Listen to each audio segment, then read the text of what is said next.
In a near-future society teetering on the edge of collapse, the world is thrown into unprecedented chaos by the emergence of a mysterious disease that appears to target one very specific demographic, the wealthy. The outbreak begins quietly with a few unconnected reports of billionaires suddenly dying under inexplicable medical circumstances. But within weeks, the pattern becomes clear. People with significant net worths, initially the ultra-rich, but increasingly those even moderately wealthy, are inexplicably dropping dead, one after another. Governments and institutions are thrown into panic. Scientists scramble for explanations, and conspiracy theories spiral across the internet. Is it a new form of bioterrorism? A divine punishment? A natural mutation targeting wealth? No clear answer emerges. The disease, dubbed rich flu by the media, leaves no physical trace, no infectious signature, and no apparent biological cause of death. Victims simply die, often in their sleep or during routine moments, seemingly from the knowledge of their own wealth. The story centers on Ricardo, a former athlete turned elite investor who lives a life of excess and calculated dominance. At the film's beginning, Ricardo is confident, aloof, and desensitized. As the rich flu spreads, his inner circle begins to crumble. Friends vanish. His mentor collapses at a gala. His girlfriend leaves him in terror. With his name now on unofficial watch lists tracking the world's richest individuals, Ricardo begins to panic. As governments enact extreme policies including wealth caps, forced asset transfers, and emergency taxes to protect citizens from the disease, Ricardo, like many others, seeks ways to shed his wealth. He tries donations, sells his cars and properties at massive losses, and even attempts to fake his own financial ruin. But it's not enough. The disease seems to know more than just bank account balances. It knows the truth about one's attachment to wealth. In an underground market, Ricardo encounters other terrified millionaires and billionaires hiding in bunkers, guarded by mercenaries, desperately trying to purge themselves of materialism. Some undergo spiritual detoxes, cult-like rituals, or ascetic transformations. Others commit public acts of charity or confession, hoping to be spared. Ricardo's descent continues as he loses everything, not just wealth, but trust, health, and clarity. The line between guilt and survival blurs. He begins to hallucinate, haunted by the faces of those who died clinging to riches. One such vision is his estranged brother who died early in the outbreak after refusing to give up his company. Driven by fear and obsession, Ricardo journeys to a remote commune said to be immune to the rich flu. Here, he meets Irene, a former CEO who renounced everything and now leads a minimalist community built on bartering and emotional vulnerability. Irene claims the rich flu is a metaphysical virus, a karmic correction rather than a biological pathogen. Irene explains that the rich flu doesn't respond to outward gestures alone. It feeds off the internalized identity of wealth. It's not enough to give money away or renounce possessions if one still clings to superiority, entitlement, or financial pride deep inside. The disease knows. The community she's formed isn't about poverty for poverty's sake, but about radical honesty. To survive, one must truly detach. Ricardo initially mocks the ideology. He sees the commune as a cult dressed in minimalism led by a self-righteous ex-capitalist. But as days pass and he suffers from sleepless nights, chest pains, and hallucinations that mimic early symptoms of the flu, his arrogance crumbles. In desperation, he confesses truths he's never shared, not just about money but about his own hollow pursuits, the lies he told to climb to the top, and the people he betrayed to get there. Still, the illness seems to linger around him and paranoia consumes him. He dreams of stock markets crashing and bleeding into the streets, of golden statues melting, of his own body covered in coins. Others in the commune start to distance themselves, fearing that he hasn't truly changed. Irene confronts him in private and says the disease can smell fear disguised as transformation. Meanwhile, in the outside world, chaos deepens. Entire economies collapse. Luxury brands go bankrupt overnight. Celebrities broadcast dramatic videos of self-humbling. Some dig their own graves live on stream. Governments begin instituting empathy evaluations as a public health measure. The idea is that if someone scores too high on greed, selfishness, or financial dependency, they are a public risk and are often quarantined or forcibly bankrupted. Back in the commune, a man named Gavin, a former crypto mogul, dies suddenly. His death shakes Ricardo because Gavin had appeared genuinely transformed, living simply, humble, warm. But Irene admits that Gavin had secretly retained a hidden ledger of assets under a false identity. The disease, again, had known. Ricardo begins to accept that survival is no longer about strategy, it's about surrender. He joins Irene in a ritual she calls the unvaluation, a process in which each member symbolically dissects their previous lives. They don masks representing their financial archetypes: tycoons, heirs, brokers, influencers. They walk into the forest and bury these masks alongside real objects from their old lives: jewelry, credit cards, keys, titles, diplomas. Then they stand in silence until someone breaks down. Only then is the ritual considered complete. For Ricardo, the breakdown comes unexpectedly. He sobs while holding a watch once gifted by his father, a man who taught him that wealth equals safety. The emotional release is overwhelming. That night, he sleeps peacefully for the first time in weeks. His symptoms vanish. But a new dilemma arises. A stranger arrives at the commune, Julia, Ricardo's ex-girlfriend, now gaunt and desperate. She says the outside world has gotten worse.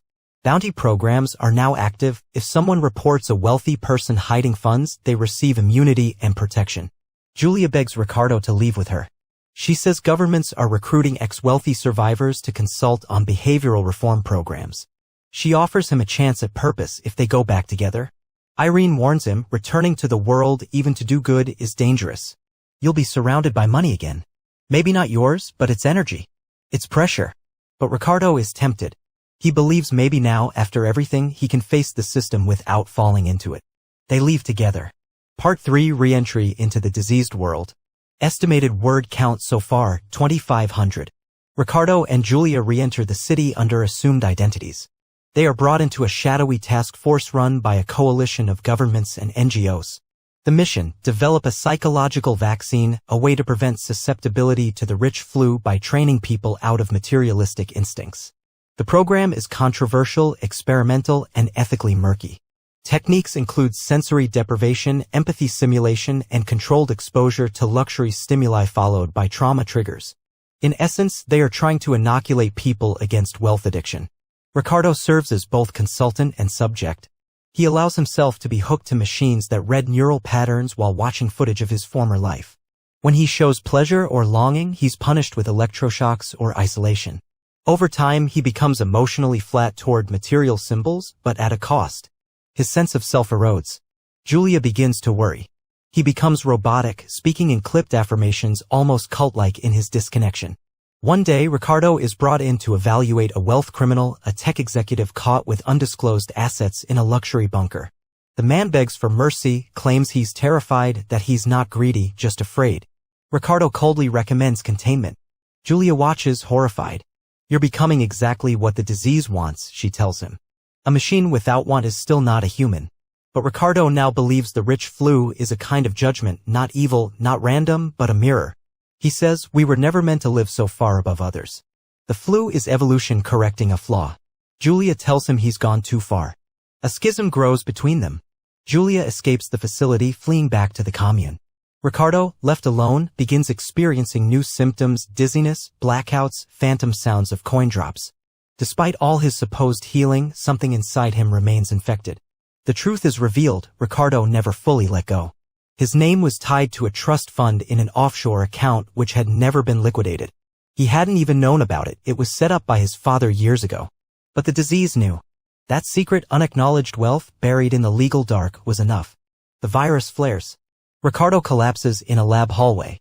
But he doesn't die. Instead, he experiences what appears to be a fever dream, but is portrayed cinematically as a surreal judgment trial. He is brought before a tribunal of figures from his past: his brother, Gavin, Irene, Julia, and faceless entities representing global wealth. They interrogate him not about money but about value, what he truly valued beyond assets. Ricardo admits, finally and with sorrow, that even during his transformation he saw his journey as a transaction. That he traded image for survival. That he gamed transformation. The tribunal disperses. When he wakes up, he's in a hospital bed. An official sits nearby. She tells him that he is now considered non-wealth bound.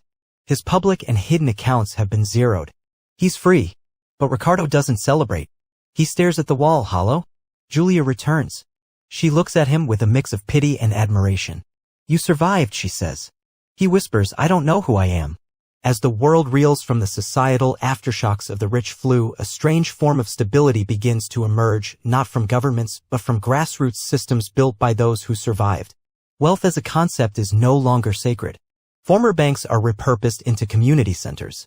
Old currencies are collected, melted, and used to build monuments dedicated to the fall of greed.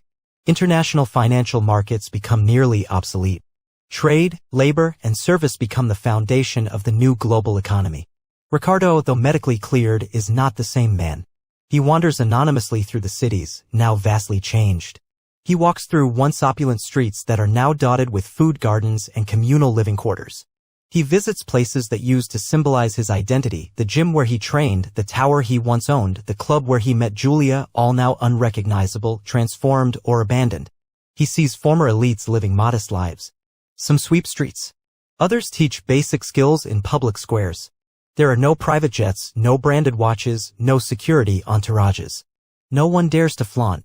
Those who try even ironically are shunned, not by force, but by instinct. A new cultural reflex has replaced envy with suspicion. Ricardo visits Irene's commune one last time. He finds it larger now, more open, but quieter. She welcomes him, says he looks invisible now and that this is a compliment. She explains that survival wasn't the end, it was the beginning of a lifelong process. We're not cured, she says. We're simply learning how to live without the fever of more. They walk in silence. Ricardo helps repair a broken water system. He works with his hands, listens to others, shares meals made from scratch. There is no fanfare. No praise. Only rhythm. Eventually, he chooses to stay, not as a leader, but as a laborer. His name is never spoken. His past fades. He becomes known only for his presence, his reliability, his calm. The final scenes cut between Ricardo's quiet life and rapid montages of the world recalibrating. In one clip, schoolchildren are taught the history of the rich flu as a parable. In another, a massive public artwork is unveiled, a sculpture of a human figure vomiting gold, collapsing beneath its own weight. A voiceover begins, not from Ricardo, but a young girl from the commune. She speaks to a future generation. They used to say the rich had everything. Then everything had them. They used to live above us. Now they live among us. Or not at all. This isn't revenge. It's repair.